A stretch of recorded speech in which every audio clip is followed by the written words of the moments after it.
Never let the fear of striking out get in your way. You are now listening to the Lifelong Learning Defined podcast with your host, George Valenzuela. This is education coach George Valenzuela. Welcome to the Lifelong Learning Defined podcast, where I provide all educators, whether instructional leaders or teachers, tips on how to be their best both personally and professionally. Now let's get into it. We're here today with my very good friend, Erik Francis. Erik is a well-known education consultant, speaker, and author. He's the CEO of Maverick Education, and I'm happy to have him on the show. How are you? Hey, George, thank you. Thank you for having me today. I'm very well. Thank you. Erik, give us your backstory. How did you get into education, and what steps did you take to get where you are now as a consultant? As I like to say, this was not the career option. This was not what I planned on doing. It actually was a second career. Started my career in the film industry, and that was in the early 90s. Worked for a big name producer on the Warner Brothers Sony lot. So what does it say about the movie industry that I wanted to leave that to become a teacher? I decided that I wanted to get into education. I enjoyed working with kids. I was a camp counselor for out high school. Also, being a teacher gives you a different kind of stage where you can go and share ideas and be creative. So I started out as a middle school and high school English teacher. Also taught out of my subject area. That's how I came up with some of my strategies. I was a site administrator for a short while, realized that was not the career path I wanted to take. Then I went to the state education agency out here in Arizona, and that's where I learned about Title I and Title III and English language learners or second language learners, learning about policy, learning about law. And 2012, people kept on saying you should go out there and consult. And I was really hesitant about it. Got an anchor job and consult on the side. And then I was able to flip it to where I could consult more than work an anchor job. So been blessed to be doing this since 2012. As you said, my company's Maverick, Maverik Education. No C in Maverick. It's named after my daughters, Madison, Avery, and Amanda. And also my name. I'm a child of the 80s, so my favorite movie is Top Gun. So that's where I got the name. And then I started going to conference circuit. Around 2014, 15, I presented at ASCD conference and I had publishers come up saying, would you like to write a book? I said, yeah, not on education. I want to write a novel or a screenplay or comic books. Wrote my first book in 2016. And then when the pandemic hit, decided to write my second book. Now on my third book, my second was Solution Tree. Yeah, back in the groove of writing. So that's how I got to be where I am today. There's a couple of things here for the audience. Number one, everyone listening, writing is how you get your credibility as an education consultant, as a speaker, as an academic scholar. The reason why I love to ask this question is because I like to look at the parallels in the journeys of other entrepreneurs and I compare it to my own. And I always see trends. And one of the things I'm hearing here that I absolutely relate to is that I spent a lot of time in a central office. I spent 9 years. When you're in a central office, you learn the whole gamut of what runs a school system. There are departments, there are budgets, there's CNI, there's so many different things. And as a consultant, when you're in spaces, you need to understand these things or you're going to not be consulting for long. I really appreciate that. You're welcome. I think that's the big thing because you and I, we're two people. We're not coming down off an ivory tower to say this is the way. We're there to work with people. We're there to lead with them, and it's servant leadership. Erik, you're doing a lot of work with depth of knowledge, DOK. What's the primary message of your DOK coaching? It's changed, actually. It's actually changed thanks to after reading a book, Think Again by Adam Grant, because I used to come in and say, we're not doing it accurately. The DOK wheel is inaccurate. So my message is this, is that there's new data and information on what exactly depth of knowledge is, how to use it accurately and appropriately in the classroom. And the circumstances and conditions have also changed. My message is to rethink and look at the new data and information, such as my book, or Karen Hess is doing some great work with Rigor by Design, or Norman Webb is actually putting out some stuff now. He actually put in an article in Edutopia that said why the DOK wheel is inaccurate. Look at that data and information and consider how the circumstances and conditions in our schools have changed, not just from the pandemic, just from all different aspects. My message is I'm going to ask you to rethink. You are going to choose or decide to reconsider in light of the new data and information and the changing circumstances and conditions. The other thing I want you to know that when it comes to DOK and the way you've been doing it, you're right, based upon what you've been taught and told. Unfortunately, that new data and information was a little inaccurate and inconsistent. The question isn't now whether you're right. The question is, are you still right? And that's a hard question to ask and a hard question to accept because you may not be. And that's okay. We're wrong every day. And that's the way we grow as learners and we grow as specialists and professionals. We are always wondering, how could we be wrong? And what do I need to do to find out whether I'm still right or if I'm wrong?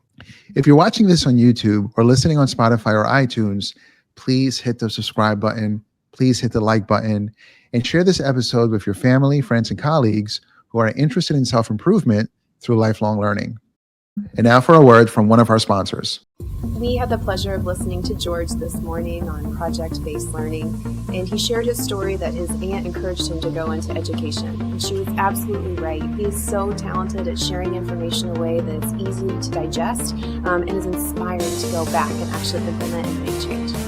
So my takeaway is that Mr. Valenzuela was very inspiring. He was very motivational and helped me to think about a new way of getting my teachers excited. When I set out to do a workshop, my key deliverable is energy. And this momentum is used to make connections, inspire, educate, and ultimately transform the audience so that they're compelled to take that same energy back to their schools and communities.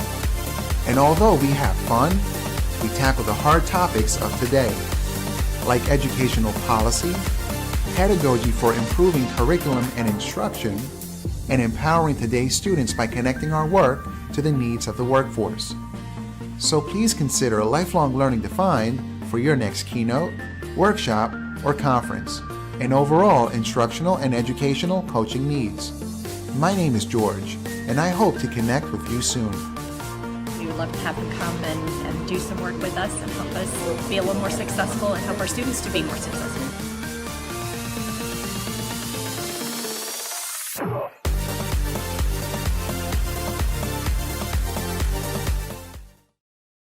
Are technology issues slowing you down at your school?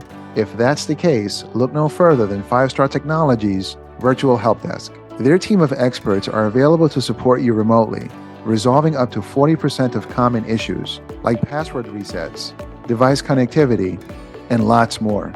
With just a few clicks, you'll have access to their live chat from 7 a.m. to 4 p.m. Monday through Friday. Just enter your email to get started. Then you'll live chat with one of 5-Star's EdTech experts to diagnose your problem. And if their virtual help desk agent can't solve the issue completely, they will dispatch the ticket to your school's on-site tech team. Let 5-Star Technology Solutions be your support partner. Experience their virtual help desk, which is affordable, efficient, and always there for you. Please contact them at 5startech.com/contact us. Once again, 5startech.com/contact us. And for your convenience, you'll find this link in the episode's show notes. One of the things that I love about you is just your honesty. Anyone that knows anything about research, looking at the literature, instructional innovation in general, knows that there's no absolutes. Nothing is perfect, and different things work in different spaces. I love what you said. Erik, your DOK work is international now. You've been to Singapore. Congratulations. Thank you. How do you tailor your keynotes and your workshops to address different contexts or cultures, especially when working overseas? It's interesting you asked me that because that's something that you have to really understand your audience. And it's not just even overseas, it's wherever you go. You need to get to know your audience. You can't come in and give the same message because the audience changes. I can tell you that when I do go overseas, I'm more straightforward. Take out a lot of the pop culture references, take out a lot of the humor, because a lot of times overseas, it's give us the techniques, give us the tools. Thank you very much. Show us the research, show us the data. Thank you very much. You don't have to, lack of a better word, edutain as much as you do here over in the States. They are there. You have them as a captured audience. George, one of the most amazing things when I just came back from Singapore and doing that summit is that the summit lasted until 5 o'clock and everybody stayed until 5 o'clock. Wow. No one leaves your room. No one goes on their cell phones and say, this isn't what I thought. You already have them. You've already hooked them. You already got them. That's what you do, is you sit there and you help them to guide and support them to say, how can I help you get better? That's the different thing.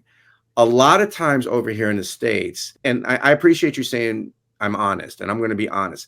A lot of times, and you might feel this way too, I feel like I'm selling more than sharing. I'm selling this idea to you. I've had to tell a few of my new clients, it's not my job to sell this to your folks. I need you to look at the people that are resistant. You already know this. I need you to build relationships, build some rapport, mend some fences, have some conversations with these folks. In the very least, just get them there with an open mind. I'll take it from there. But it shouldn't be that they don't want to do this. You're making them do this, and now I have to convince them. That's not fair to me, or to you, or to your budget, or to them.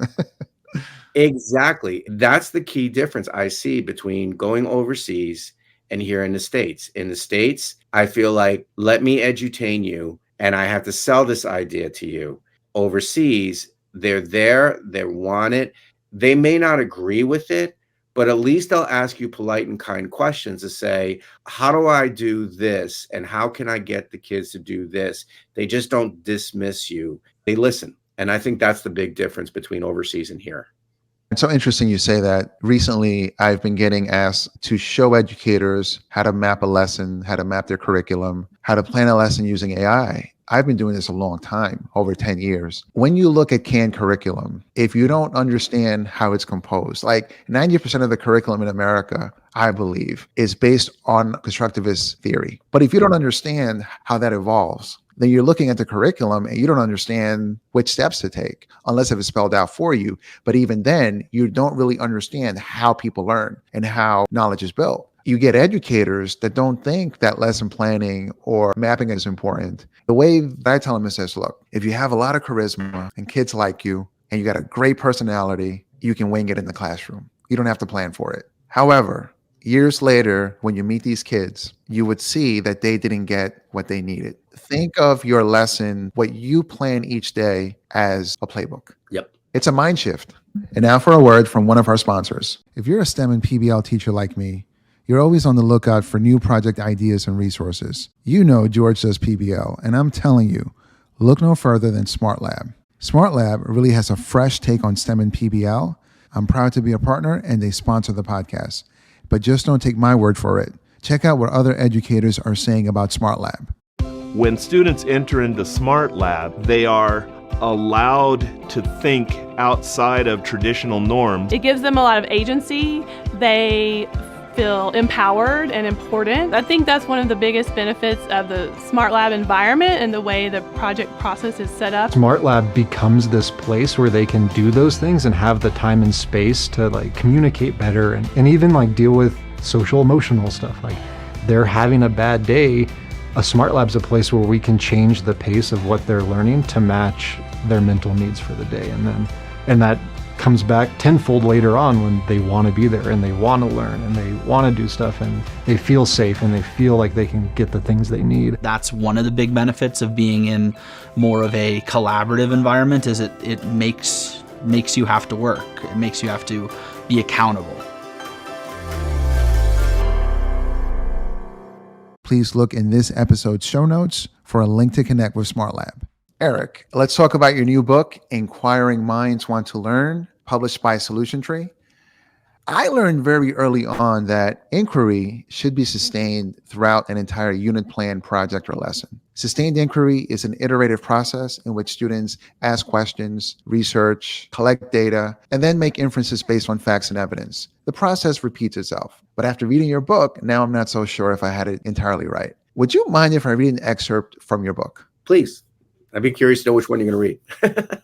The section is called The Issues with Inquiry in Education. Inquiry and questioning are considered synonymous in education. The presumption is that educators and students are engaging in and experiencing inquiry if they are both asking and addressing questions. However, while questioning is a core component of inquiry, it is just one of the many actions or behaviors both educators and students engage in to deliver their instruction and deepen their learning, respectively. Also, asking and addressing questions does not necessarily mean the teaching and learning experience are inquiry based. The phrasing and purpose of the questions determine if the expectations and experience for teaching and learning are instructional or inquiry based. This is powerful.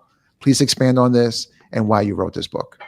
Thank you for reading that section. And that's really the big point I want to get across, is that inquiry is an experience. It's not something that, okay, we're doing inquiry today. It's that inquiry should be something natural. Questioning is one aspect of inquiry. Questioning fuels the inquiry. Asking questions is what really makes it true inquiry.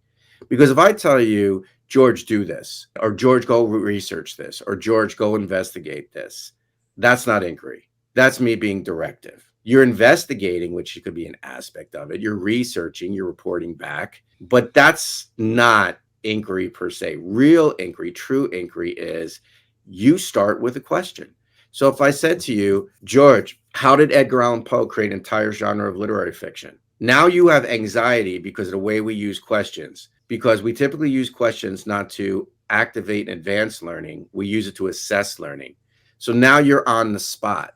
Now you're like, I got to give him an answer. No, you don't. That's what we're going to inquire and investigate. If you say, I don't know, and there's a lot out there right now saying we need to stop saying, I don't know, or we need to kill IDK, or have the kids say it in a different way. You're controlling them in what they say. That's not what we should be doing with kids. It's, I don't want to give them a script on how to respond. That's where scripted curriculum is our downfall. I want the kids, if they don't know, now I get into the inquiry. What is it you don't understand? Yeah, like who's Edgar Allan Poe? Number Right. one. Number two, Right. the genre. What is it? And I'm also doing a check for understanding, because there might be someone who's an Edgar Allan Poe expert out there and would say it. Now, if I want to deliver that information, what I would say is this, and I actually did this in Singapore, and this was interesting because the teachers struggled with it. Because what do? We do three things. We present information, we provide instruction, and we pose questions primarily for assessment. What I ask people to do is pose a question to stimulate thinking, to expand knowledge and extend thinking, to pique curiosity, imagination, interest, and wonder, to present the instructional focus as a question, an interrogative statement. Questioning is how children learn between the age of 2 and 5. They are natural inquirers. They have such a powerful inquiring mind. The problem when we come to school is that adults and children still communicate through questioning and asking questions. But now it's the adult who asks the questions, primarily not to activate, advance, or acquire learning. It's to assess learning. If you ask a child, look, this is where I used to get in trouble in school, where they would say, does anyone have any questions? And I'd raise my hand and say, yeah, why does I get a chill down my back when George walks by me? Okay, Eric, we're in English class. What does that have to do with the lesson? You said any questions. I'm that person. I'm that person in the staff meeting you don't like because does anyone have any questions? I'm going to shoot my hand up. That's the thing. We need to use questions and questioning, not so much to assess anymore, but to activate advanced learning. You need to build that trust in your class that the kids don't have to answer correctly. The other thing is, and I get asked this a lot, is how do I get my kids to ask questions? They won't, because they've been taught not to. Time on task, peer pressure of, oh, really, Eric, you got to ask that? You're so stupid. Okay. Discipline. Teacher does not like to be questioned. That's why when time we get to high school, when the teacher says, does anyone have any questions? The kids go, I'm good. Just tell me what I need to do to get out of here in 4 years. Okay. That's unfortunate. And that is because that's when we should be questioned. I loved it when people question. I like it when people question me, because if it pushes too far, now it's not about asking questions. Now it's about attacking. That's different. Yeah. But when we put pressure on kids, we push pressure on teachers to say, we want you to ask better questions. That's like me saying, and I want you to go paint the Sistine Chapel up on the ceiling of your classroom. It takes a lot of creativity and courage to ask the deeper question. So start small. Before you paint the Sistine Chapel, find out what they can draw, what they're willing to draw. If they have to start out with stick figures, fine. But build upon the stick figures, because all drawings start out as stick figures. And actually, they start out as geometric shapes. We need to stop with this. My kids won't ask questions. Of course not. We've pounded it out of them. We've sent them to the principal's office. We've written them up when they ask a question. They're not supposed to ask questions. Oh, they're not asking the questions I want them to ask. It's not about you. What can you do? How can you invite them into the conversation? How can you make them feel that questioning is welcome in your classroom? That's the big thing. And when I talk about good questions, any level of thinking is a good question. It's not the question I ask. It's what I do with the question. That's the key thing. It's not the question I ask. It's what I do with the question. So if I said to you, what is 2 plus 2? You would say to me, 4. now I can do two things. I can say, what do you mean? Now you have to explain that. Or I Mhm. could say, George, you're right, but why? Mm. That's how you get deeper. That's a new thing I'm doing these days. I'm actually doing a Billy Joel thing. You're from Long Island. I'm from Long Island. We love Billy Joel. I'm actually saying, what if you said to the kids, you may be wrong, but you may be right, but why? Even when they're Wow. incorrect. Yeah. That's how you get them talking. Okay. That's how you get them talking. That's how you get them invested. So that's the big takeaway I wanted to make sure that people understand is that inquiry is not a thing. It is not a canned practice. It is an experience. You engage in inquiry by questioning with good questions. That's what inquiry is. But you gotta have questions. You can't tell kids, go do this. Oh, we're doing an inquiry-based learning experience. No, you're having an investigative experience. That's fine. But you're not doing that true inquiry, that Socratic inquiry. Socrates didn't put people in a circle and say, this is the inner circle, this is the outer circle. He came in, he asked the questions, and he watched people make statues out of clay. That's true inquiry. You can build that. I've done that. That's how I taught. I've done that for years in my classroom. It's how I try to do that with adults. And it's hard because they're used to basically just give me the information. Thank you so much. Maybe I'll use it. Maybe I won't. I'll retain it for that exit ticket. I probably won't remember it tomorrow. But if you ask the question, they address it, there's a possibility they can remember it forever. Erik, what's next in your writing journey? I'm on this real kick of rethinking where that new data and information, changing circumstances, conditions, stop telling people they need to change, because if we go and say we need to change, we're going to get two responses, no and why. The next thing I would like to focus on is can we rethink what we understand and how we use standards, why we do, how we do what we do with standards. Really rethink how we come to understand standards. I will never, ever insult the research. I think Larry Ainsworth's method of unpacking the standards is a great method. But my two concerns about it is, number one, have we lost the understanding of why we're doing this? Because if you talk to teachers, they just think it's an activity where they're circling verbs, underlining nouns, and putting them in a T-chart. The other thing is, Larry Ainsworth wrote that in 2001 when we had no child left behind standards. And those standards were very content-driven standards, the emphasis on cognition. One of the things that we misunderstood about the Common Core, college and career readiness, and what's coming out, these next generation learning standards, it's not about the thinking and it's not about the topic. It's about the talking and the transfer. It's contextual. What exactly the students need to learn, how deeply the students need to understand and use their learning. The other thing with this book, what I'd like to address with it, is to rethink how do we work with our curriculum and instruction and assessment when it comes to our standards. What I've seen in my experience, I have teachers trying to make the standard fit the curriculum or fit their instruction or fit the assessment. No, it needs to be the standard drives the instructional and assessment decisions. I don't think that's really been put, and I've been trying to find that. There's great books about talking about standards.